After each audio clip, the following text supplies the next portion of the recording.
Welcome to the backstory. I am the Pink Lady and I'll be your host today. Today's story is about the Beverly Hills Supper Club fire that happened 46 years ago.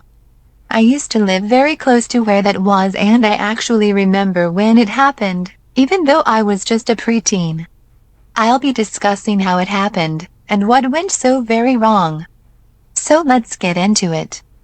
Follow along as I take you down the driveway and into the clearing of where the Beverly Hills Supper Club once stood. It is hard to believe that something so vicious could happen in a place so lush and beautiful. Kentucky is famous for their bluegrass landscape and lush, open fields. Sometimes horses and cattle can be seen along the roads. The city of Southgate is named for the family of Richard Southgate. His house still stands today from 1814. Building on the former Beverly Hills Supper Club site is about to start, but the area where the cabaret room stood before fire destroyed the popular dinner club will become a memorial fountain honoring the 165 people who died. Nothing besides memorials have been put at the Supper Club site in Southgate, Kentucky, since the May 28, 1977, fire that left 165 people dead. The Beverly Hills Supper Club fire is the seventh deadliest nightclub fire in history. It occurred on the night of May 28, 1977, during the Memorial Day holiday weekend. A total of 165 people died and more than 200 were injured as a result of the blaze. The club booked its entertainers from Las Vegas, Nashville, Hollywood, New York, and other show business hubs. The site had been a popular night spot and illegal gambling house as early as 1926. Ohio native Dean Martin had been a blackjack dealer there. The club had reopened under the then current owners and management in 1971 and was considered an elegant venue that attracted top-notch talent and affluent clientele. Several additions had been built onto the original structure between 1970 and 1976, creating a sprawling, non-linear complex of function rooms and service areas. The resulting complex was roughly square in shape, and though it was not situated in a north-south direction, reports of the fire have tended to assign those points to points in the complex for ease of reference. Assuming this system, the front entrance of the complex lay at the southern point of the compass. Along the central portion of the southern wall, to the east of the building entrance, was a small event room called the Zebra Room.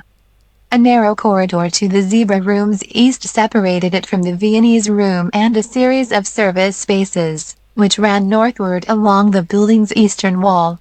This interior corridor terminated between the Garden Room, occupying the central portion of the north wall of the building, and the Cabaret Room, which jutted out from the northeastern corner of the building. A smaller, branching corridor led from the internal corridor to an exit door that sat between the Garden Room and the Cabaret Room. To exit the building from the Cabaret Room using that corridor, a person would need to pass through a set of double doors into the main interior corridor, pass through a single door between the main interior corridor and the branching interior corridor, turn a sharp corner into the branching corridor, and proceed approximately 1/4 of the length of the Cabaret Room to the single door that connected the branching corridor to the exterior of the building. This complex navigation was not atypical for the building. A number of other event and services spaces were scattered throughout the rest of the building, with some rooms leading into each other, some leading into interior hallways, and some leading to the outside of the building. A partial second story covered approximately the southern third of the building, sitting above the main entrance, Zebra Room, and main dining room. It held 2 more small event rooms made of 6 smaller rooms conjoined, collectively labeled the Crystal Rooms.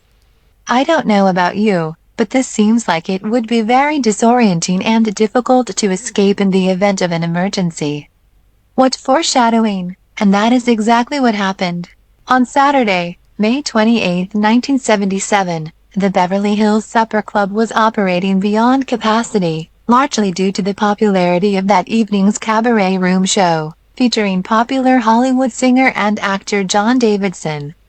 Based on its number of exits, the Cabaret Room could safely accommodate about 600 people, According to the calculations of the fire marshal, on this night it exceeded capacity, with people seated on ramps and in aisles. According to later estimates based on seating charts and memories of those present, the number of people in the cabaret room at 9 p.m. on May 28 was between 900 and 1,300.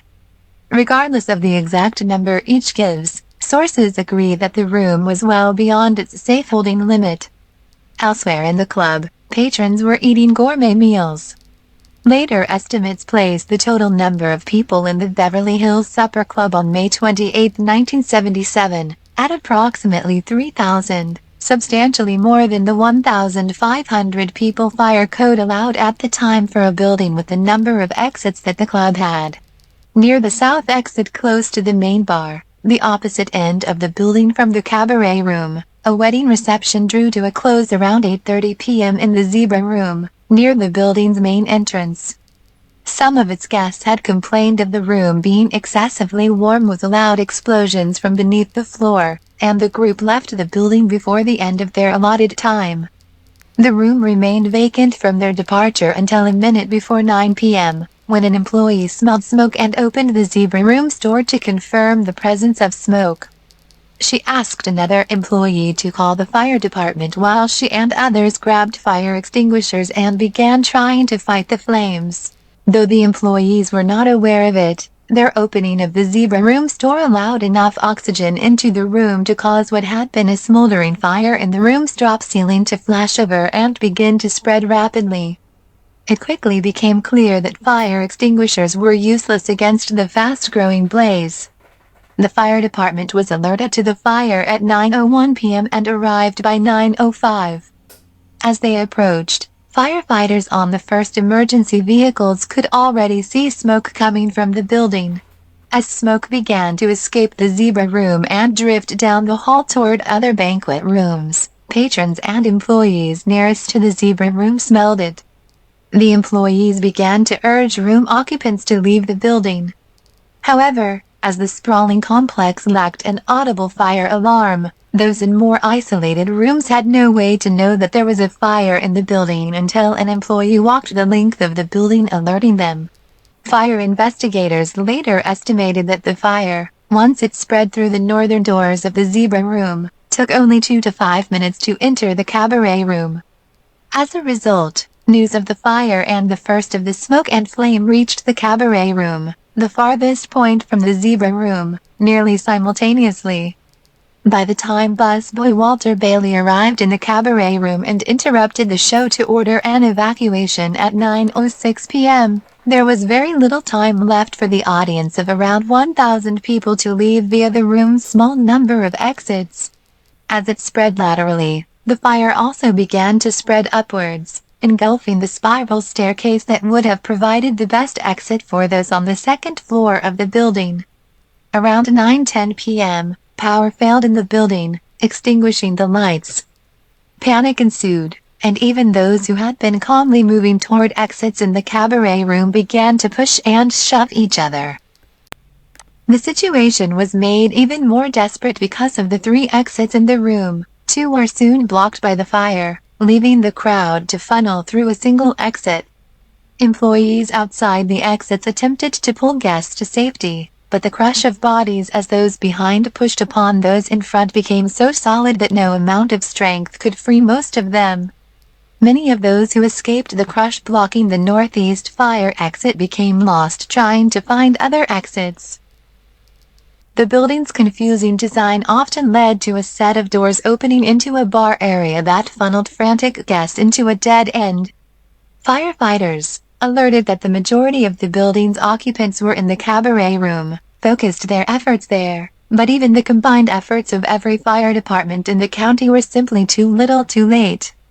Temperatures in the cabaret room soared into the thousands of degrees and even firefighters, weary and dehydrated, were soon unable to safely attempt any further rescues.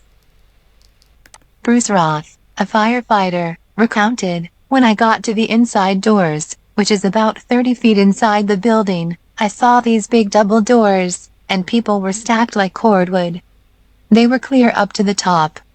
They just kept diving out on each other trying to get out. I looked back over the pile it wasn't dead people. There were dead and alive in that pile, and I went in and I just started to grab them two at a time and pull them off the stack, and drag them out.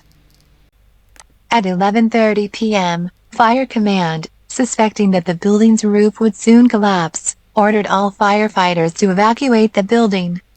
At approximately midnight, the roof did indeed implode onto what remained of the building.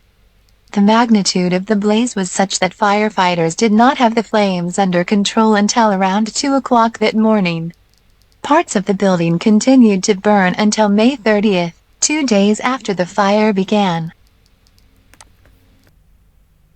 By the early morning of May 29th, 134 bodies had been removed from the building and laid out, initially on the hillside surrounding the building and then in a makeshift morgue inside the nearby Fort Thomas Armory.